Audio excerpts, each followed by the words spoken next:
Cinema என்ற கலை, cinema என்பது ஊடகம். அதற்கு நாங்கள் எதிரி இல்லை. அதுல நாங்க 10 படம் நடிச்சுட்டோம், 20 படம் நடிச்சுட்டோம், உடனே எங்களுக்கு இந்த நாட்டை ஆள தகுதி இருக்கு என்று நீங்கள் சொல்லி வருகிறீர்களே, அதற்குத்தான் நாங்கள் எதிரானவர்கள். இந்த மண்ணில் எத்தனை போராளிகள் மடிந்திருக்கிறார்கள். ஒன்றி வீரர்கள் தொடங்கி முருகானந்தம் பட்டியலிட்ட எண்ணற்ற வீரர்கள் எல்லா சமூகத்திலும் இருக்கிறார்.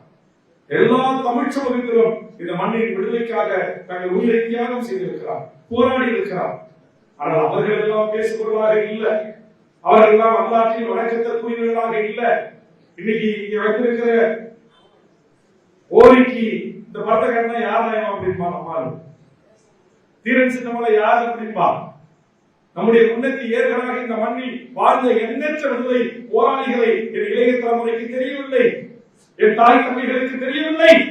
ஆனா ஒரு சீரியல்ல நடிச்ச, ஒரு பிக் பாஸ்ல நடிச்ச ஓவியாவுக்கு ஓவியா ஆர்மி என்று ஆர்மி அமைக்கிற அறிவி தமிழனாக நாம் இருக்கக்கூடாது, ரசிகர் தன்மையோடு நாம் இருக்கக்கூடாது என்பதுதான் என்னுடைய ஆதங்கம், என்பதுதான் என்னுடைய வேண்டுகோள்.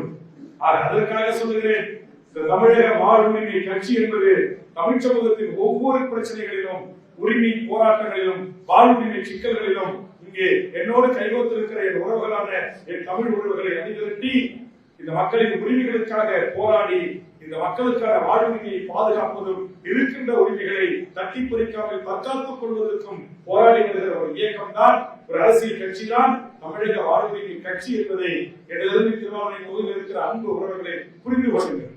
இப்போ நட்பு ரீதியா நீங்க வந்திருக்கலாம், இவ்வளவு நேரம் நான் பேசியிருக்கிறேன், இதை கேளுங்க. என்னுடைய முகநூல் பக்கங்களில் 14 ஆண்டு காலம் நான் போராடிய போராட்டங்கள் பட்டியலிடப்பட்டிருக்கிறது. இது எல்லாம் இந்த மண்ணுக்கானதா, இந்த மக்களுக்கானதா, இந்த மொழிக்கானதா, அல்லது வேறுபடுகள் பிறந்த சாதிக்கானதா என்பதை குறித்து ஒரே ஒரு முறை நீங்க சிந்தியுங்க. நான் நினைச்சிருந்தேன்னா என் சொந்த சாதியில போய் சேர்ந்து சாதி சங்க தலைவராகி இன்னைக்கு நான் வலது நாட்டுல ஒரு மிகப்பெரிய செல்வாக்கு பெற்ற சாதி சங்க தலைவராக என்னால் வளர்ந்திருக்க முடியும். ஆனால் நான் பிறந்த என் சமூகத்தினுடைய இளைஞர்கள் இந்த மண்டபம் முழுவதும் பிறந்திருப்பதற்கு பதிலாக இந்த 7 கோடி தமிழ் சமூகத்தின் சாதி